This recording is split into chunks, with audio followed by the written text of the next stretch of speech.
Stuart Nash. Thank you very much. Excuse me. Thank you very much, Mr. Chair.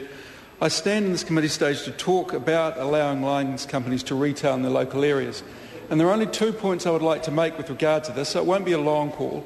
The first one is about competition, and the second one is about monopolistic powers. Now, I am all for competition, especially competition in an area which has the potential to drive down prices of an absolutely essential service in this time of recession when families are really suffering. On the 1st of October, Mr. Chair, power prices are going to increase by at least 2% in line with GST. There are families out there, as my colleague Ms Curran highlighted before, that are facing $1,000 a month power bills. $1,000 a month. Now that is unbelievable and that is totally unsustainable. So any form of competition that would see power bills of that level, in fact power bills of any level, reduce, I am all for.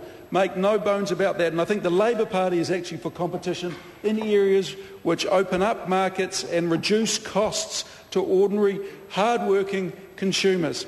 But, Mr. Speaker, I do have one concern about this, because I sort of wonder if, in fact, this will actually allow that. I note that the ministerial review did conclude that lines businesses should be able to retail in their local areas, but I also note that they did say that there are monopolistic concerns. Now, let me give an example of this. The first ever political campaign I was involved in is something called the Auckland Energy Consumer Trust. This is the trust that owns the Vector power lines. And I stood on a ticket called Powerlink with some very able local body politicians, and we ran a policy of 100% community ownership, where a lot of the power companies, the lines companies, when they had been disestablished and put in a community trust, had been sold, the Auckland Energy Consumer Trust remained in community ownership. And it was a great model, because what it did is it gave dividends to every single consumer. A cheque went out every year. It was a wonderful dividend to help a lot of people who was really struggling to pay their power bills.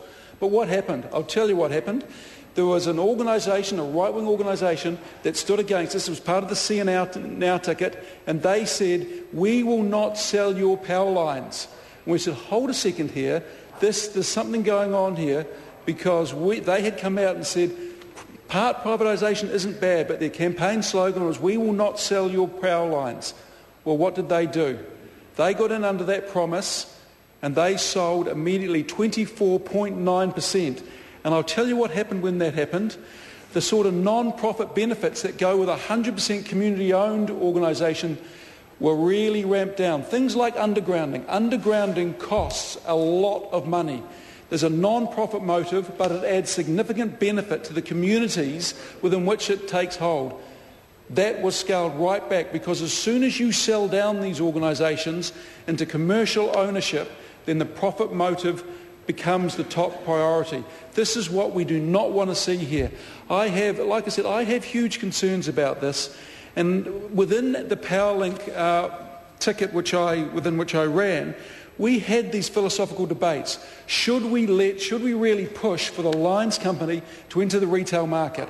And it was our fundamental belief, and it was Labor's fundamental belief, because we're in essence a Labor-left ticket, that in fact a monopolistic organisation may be created which would in fact not create benefit, it would take benefits away from consumers. Because once you get a natural monopoly, especially in a country the size of New Zealand, in an area like electricity, where we have a small population, wide geography, then what happens is the barriers to entry become incredibly high. So you don't necessarily get competition, but competition disappears and you don't get that replaced. And once that is there, then it is extremely hard to control prices, because without competition, the only thing you can do is legislate. The only thing you can do is legislate. So I have grave concerns about this. They've been spoken about by my colleagues. the concerns. My colleague, the Honourable Nanaia Mahuta, spoke about the lack of infrastructure development, as did Chris Hipkins. As we saw, I don't know when it was, we talked about a D-Link.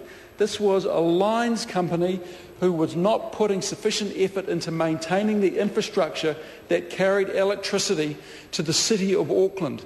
Now, in a first world country that we pride ourselves on, if you haven't got the electricity infrastructure running at 100%, 110%, Mr. Chair? Mr. Chair? Call Stuart Nash. Thank you very much, Mr. Chair. If you haven't got it running at 110%, then there's no way in hell you are ever going to get overseas investment coming into this country and providing the foreign direct investment, the jobs, and the necessary resources to sustainably grow this country. And this is why I have concerns.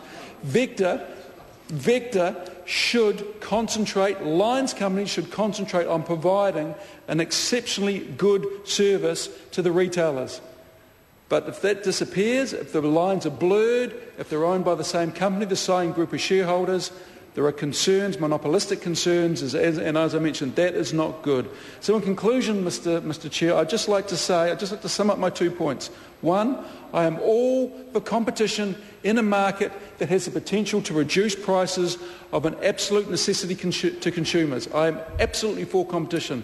But my second point, Mr. Chair, is I do not think that this Part 3 will provide that level of competition going forward. And we could well see, if this is implemented, in 10 years' time, a monopolistic structure that in fact that drives away competition. It does not create competition. And when you drive away competition and you end up with a monopoly, you have no power whatsoever over pricing to hard-working, struggling New Zealanders who need electricity to heat their houses, to run their water cylinders, to actually live. Thank you very much, Mr. Chair. The question is that Part 3